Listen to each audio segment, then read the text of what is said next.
నమస్తే అందరికీ. ఈరోజు నేను సొరపిండి పెడుతున్నాను. నాకు తెలిసినంత వరకు అయితే సొరపిండి అంటే చాలామందికి ఇష్టం ఉంటుంది. అట్లే మా ఇంట్లో కూడా చాలా బాగా ఇష్టపడి తింటుంటారు. అందుకనేసి ఈరోజు నేను బావి దగ్గర నుంచి రాగానే మా పిల్లలు ఉండి తిని నీకేం లేదు మమ్మీ ఏదన్నా చెయ్యి అని అంటే సరే సొరపిండి బియ్యం పిండి ఉంది కదా సొరపిండి పెడదామనేసి పెడుతున్నాను.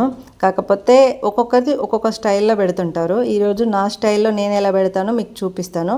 మీకు నచ్చినట్టయితే మీరు కూడా చేసుకొని ఎలా వచ్చిందనేది నాకు మాత్రం పక్కా కామెంట్ చేయండి. అయితే ఫస్ట్ ముందుగా బేషన్ తీసుకొని అందులో మనకి సరిపడా బియ్యం పిండి తీసుకొని అందులో కొంచెం నువ్వులు జీలకర్ర అయితే శనగపప్పు పల్లీలు కూడా వేసుకుంటారు. కానీ మా ఇంట్లో సర్వపిండిలో శనగపప్పు పల్లీలు తినరు, అందుకనేసి పెసరపప్పు వేసాను. పెసరపప్పు వేస్తే కూడా చాలా టేస్ట్గా ఉంటుంది. తింటున్నప్పుడు మనకు ఆ పెసరపప్పు క్రంచీనెస్ ఆయిల్లో కొద్దిగా వేగి క్రంచీనెస్గా బాగుంటుంది.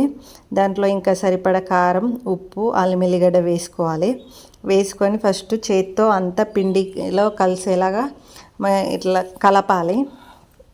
ఏమనుకోకండి, ఫస్ట్ టైం నేను ఇంత వీడియోకి వాయిస్ ఓవర్ వేయడం, అందుకే నాకు కొంచెం తడబడుతుంది.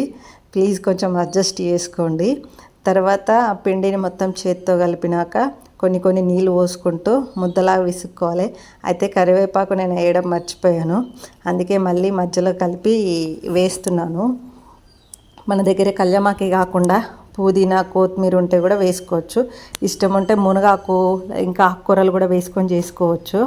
అలా ముద్దలా కలుపుకున్నాక కొంచెం పిండిని ముద్దలాగా చేసుకొని మనకు సరిపడంత చేసుకొని పక్కన ఉంచుకోవాలి. ఒక గిన్నెలో నూనె తీసుకొని పొయ్యి మీద దాన్ని వేడి చేస్తుండాలి. కొంచెం ఆయిల్ తీసుకొని ఇంకో గిన్నెలో కొంచెం ఆయిల్ రుద్ది మనకి సరిపడేంత గిన్నెకి సరిపోయేంత పిండి తీసుకొని ఇలా చేత్తో ఒత్తుకోవాలి.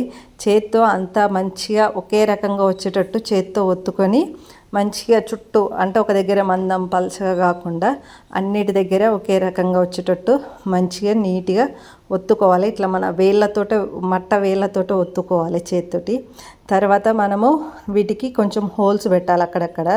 ఆ రంధ్రాలు పెడితే ఏంటంటే అక్కడక్కడ మనకి మందం ఎక్కడైనా బై మిస్టేక్ మందంగా ఉంటే ఆ మందం అనేది కవర్ అయిపోతుంది. అంటే మనం ఇట్లా హోల్స్ పెట్టడం వల్ల ఆయిల్ అందులోకి చేరి మంచిగా క్రిస్పీనెస్గా ఉడికిపోతుంది. మళ్ళీ మనకి గిన్నెకి అంటుకోకుండా కూడా ఉంటుంది.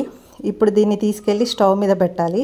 ఇందాకలా మనం పొయ్యి మీద వేరే గిన్నెలో నూనె వేడి చేసింది కదా, దాన్ని పైనుంచి నూనె పోయాలి. వేడి నూనె ఈ సర్వపిండి గిన్నెలో పోయాలి. అలా పోయేస్తే ఏంటంటే ఒకే సైడ్ క్రంచీనెస్ కాకుండా ఇంకో సైడ్ కూడా క్రంచీనెస్గా ఉంటుంది. చాలా లోపల కొంచెం సాఫ్ట్గా బయట క్రంచీనెస్గా ఉంటుంది.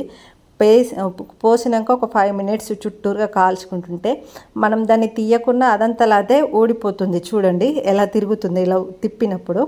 తర్వాత దానికి మనకి ఇష్టం ఉంటే 2 sides కాల్చుకోవచ్చు, లేదంటే 1 side కాల్చుకొని తీసుకోవచ్చు. నాకు మా పెద్దోడికి కొంచెం మరీ క్రంచీగా కావాలనేసి 2 sides కాలుస్తున్నాను. 2 sides కాల్చినాక తీసి చూస్తే ఇలా ఉంది. చూడండి ఎంత సాఫ్ట్గా, ఎట్లా లోపల సాఫ్ట్గా బయట క్రంచీగా ఉందో. ప్లీజ్ నా వీడియో కనుక నచ్చినట్టయితే సబ్స్క్రైబ్ చేసుకోండి.